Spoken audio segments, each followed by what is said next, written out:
So if I turn the power on, we should automatically see that zone valve. All right, something just popped there.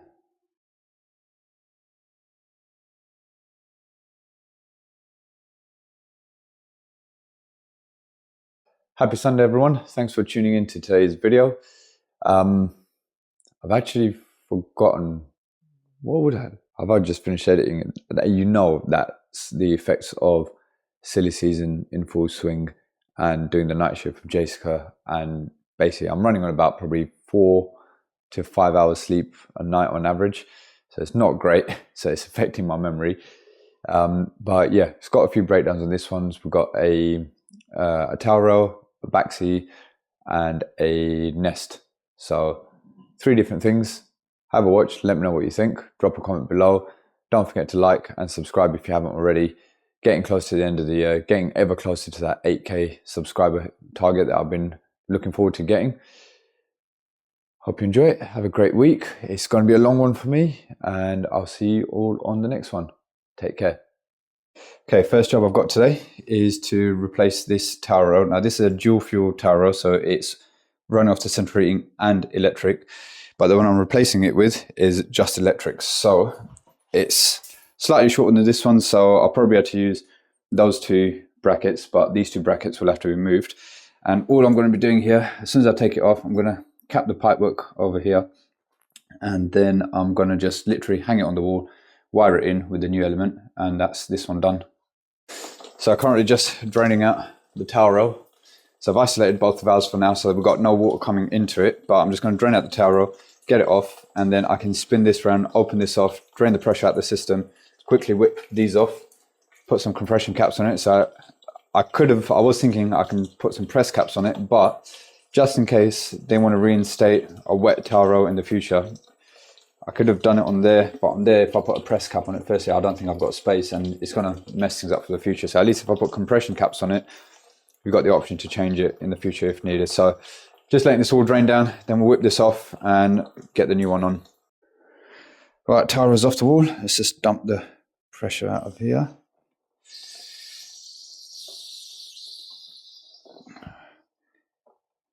Oh. Hardly anything in that. Right, where did I put my compression cap?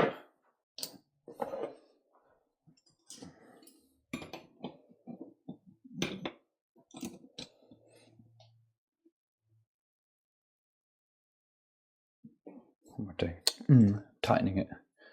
It would help if I was turning the nut in the correct direction, wouldn't it? There we go.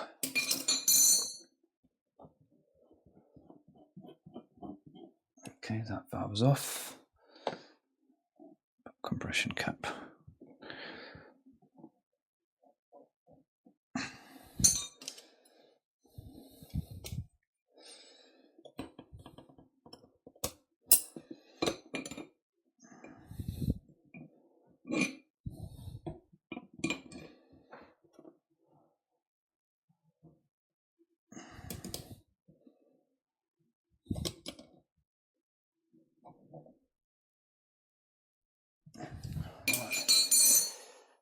Just got to do the same with that one.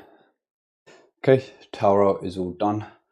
I never get this lucky. I was actually able to use the same brackets, so I didn't have to drill new holes. So I use them on the top, reuse them on the bottom. Towel rail's gone straight on. That's been capped off. It's all been wired in. Turned it on. Now, obviously, I've literally just turned it on, so it's going to take a while for it to get warm. But I've also got a Baxi diverter cartridge to change in the boiler over here as well. So I'm going to do that and then come back to this and hopefully check that it's getting warm. I've already tested the lead, got power going to it, and I'm going to get a lot of stick for this. But yeah, there's power going to it. So let that warm up and then, yeah, hopefully that's it, done. So yeah, there's the diverter valve. So that's going to get swapped out. Got myself my removal tool, cartridge, and a new actuator.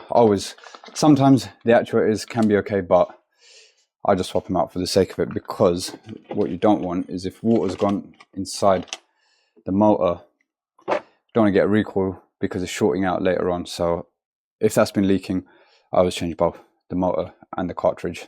Oh, starting to get that condensation on the power tools. Right, vessel's flat as a pancake. Pump that out.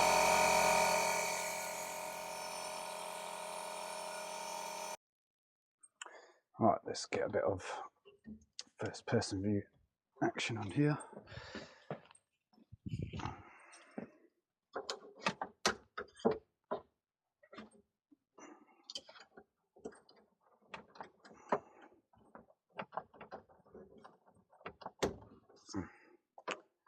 Right, get rid of that rusty clip.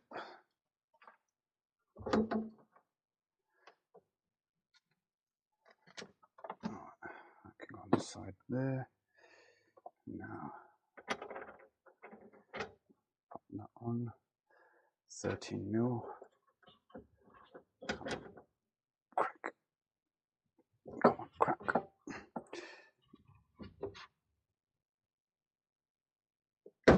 Oh, there we go.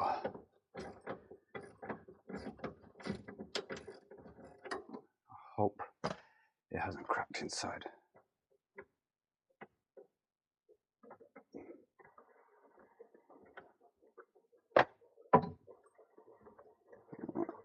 Let's just get rid of the rest of the water.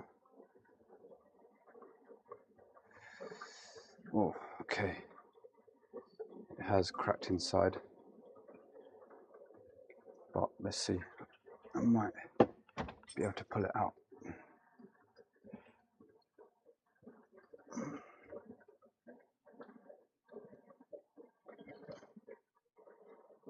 Yeah, it snapped right there. We'll see if I can get it out.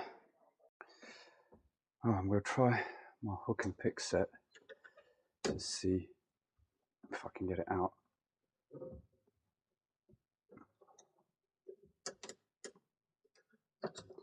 Usually, I reckon I'm going to have to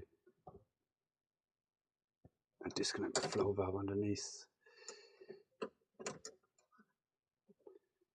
So, oh, hang on.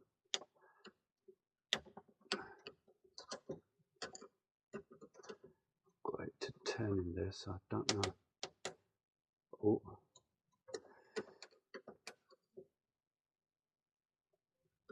Right, it's spinning.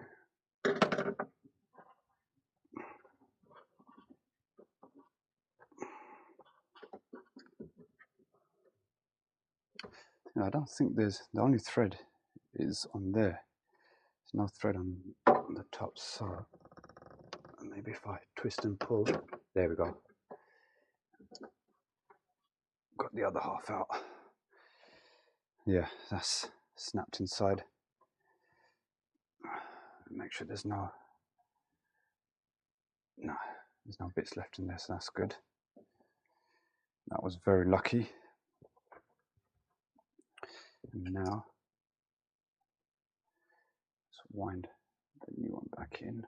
And remember, press down on the pin as you're doing it.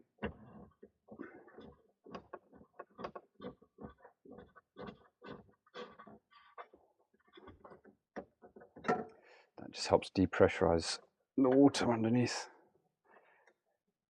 So you can do it up by hand, pretty much. The whole way. And then I should be able to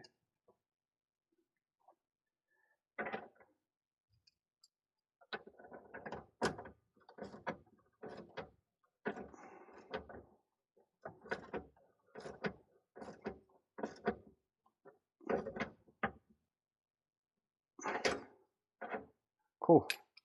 Job done. Right, that is, I don't know if this shows, yeah, backlight. Boiler's fired up. On to the next one. Right, so this next job, we've got a faulty Nest Heatlink, so it's not talking to the Nest thermostat which is on the wall, and they've basically got nothing. So I'm gonna just take this, so it looks like someone's tried to take off the cover already. So I'm gonna get the cover off and then test, make sure we've got power going to it. If we do, then I'll just do some linking out inside the Heatlink to get them up and running, and then they'll have to just get a new Nest and then reset that up again. So first thing, let's just check that we've got power going to the Nest. So one in there, one in live.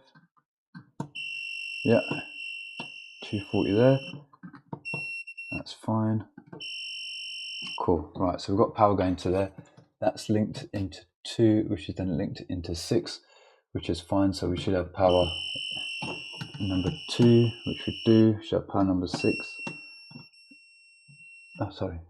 Yeah. So number 5. Yeah, that's fine. So it's on an S plan. So what I need to do is link out the heating side in here, so that they'll have control for the heating, and the hot water side I need to link it out so that the cylinder start will basically control the hot water, but it will be on as if it's on constant. So let me just get that done first. Got a bit of light now, so all I'm going to do here is turn the power off, and I'm going to take number 5 out, which is going to be our permanent live, one of the permanent lives.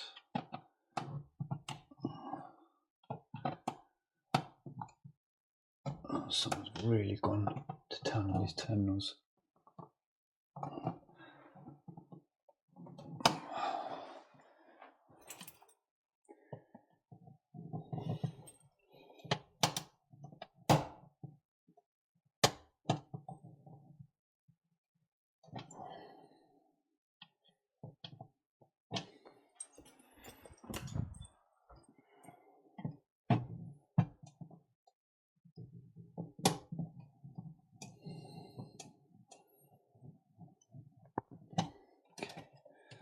Take out number 5 and take out number 6.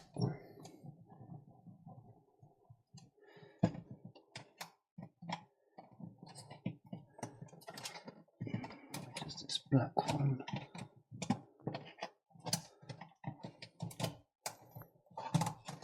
So that's number 6 is our common to the cylinder stat, and then in here number 3 is the grey, so that's for our heating zone valve. Let's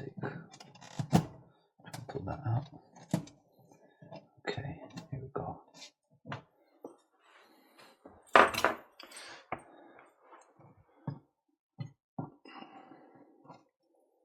So I'll put a permanent live on the left, our hot water, which is going to cylinder stat, in the middle, and then the heating, which is our grey. So now, effectively what I've done is I put the hot water on constant, so the boiler will still be controlled by the cylinder stat, so it doesn't overheat, and the heating side is just going to be controlled by the boiler stats. And now, if I turn the boiler on, or the power on, let me just bring the camera over here. So if I turn the power on, we should automatically see that zone valve. All right, something just popped there. Let's have a look. Right, so to be on the safe side, I've disconnected everything out of the Nest completely. So now we've just got our live, which is our common, going to the common on the cylinder stat, which is the middle one, the black cable, and the grey will be going straight to the heating zone valve. Neutral and earth, I've just terminated, put a new 3 amp fuse in there. Now let's try that again. And yes, I'm sitting back because now I want to see if it's a zone valve issue.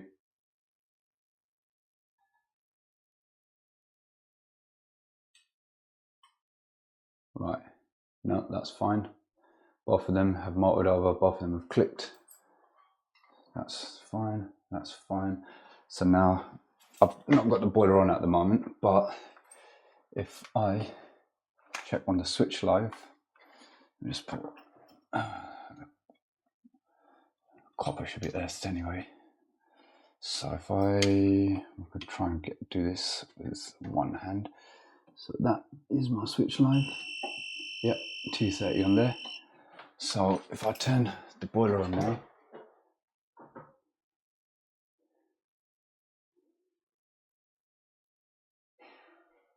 that should, yeah, there we go. Radiator symbol's on. That means it's received the demand. Now the cylinder stat, let me see if I turn it down. I might be cold. Yeah, it's too cold because it's not been working. So cylinder stat will control that.